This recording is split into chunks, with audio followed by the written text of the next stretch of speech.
Bismillahirrahmanirrahim. Assalamu alaikum. Dear students, my name is Ali. I am your physics teacher, and in today's class we are going to discuss a topic of physics of 10th class, chapter number 13, and chapter name is electrostatics. Students, first we will learn the definition of electrostatics. The definition is the study of charges at rest is called electrostatics.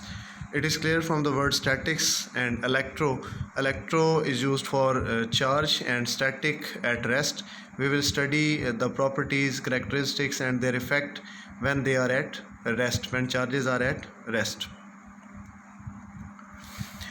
Students, after learning the definition, we will learn how charges are produced on the bodies, and you can say the next learning of this topic, that types of charges, how many types of charges are there. So for the production of charges, we have an activity there. You can see in the slide, take a plastic rod, rub it with fur and append it horizontally with a silk thread. Now take another plastic rod, rub it with fur and bring near to the suspended rod. We will observe that both the rods will repel each other. It means during rubbing both the rods were charged. So it is clear that when we rub a plastic rod with the fur, the charges are shifted from the surface of these two material, from the fur to the plastic rod, or from the plastic rod to the fur. When we take two plastic rods and after rubbing them with fur, if we'll bring them closer, or we will suspend one and bring the other closer to it, they will repel each other, which shows that they have charge on their surfaces. So there is another activity to understand the same phenomena. Now take 13.2. Now take a glass rod and rub it with silk and suspend it horizontally. When we bring the plastic rod rubbed with fur near to the suspended rod, we observe that both the rods will attract each other.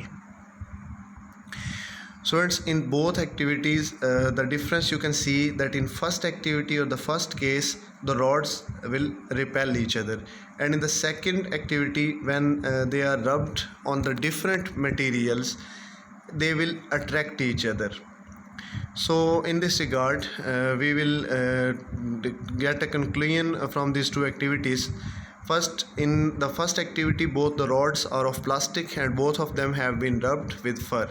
Therefore, we assume the charge on both rods would be of same kind. In second activity, rods are unlike and their attraction implies that charges on two rods are not of the same kind but of opposite nature. These opposite charges are conveniently called positive and negative charge. During the process of rubbing, negative charge is transferred from one object to the other object. And students, all of you know already this, mostly it is transferred by the transfer of electron, because it's having negative charge. Students, what is the conclusion from these two above activities and explanation? That first, charge is a basic property of every material due to which it attract or repel another object. The second conclusion is friction produces two different type of charges on different material such as glass and plastic. So it means that glass and plastic are rubbed against each other. Then if glass will be positively charged, then plastic will be negatively charged, and if plastic is positively charged, then glass will be negatively charged. The next conclusion was like charges always repel each other, means if the charges are of the same kind, positive positive or negative negative, they will repel each other. Unlike charges always attract each other, means positive opposite is negative, they will always attract each other. Repulsion is the sure test of charge on body.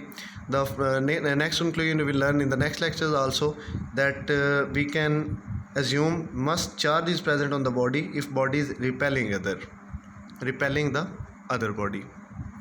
Hopefully the concepts are clear. Thank you.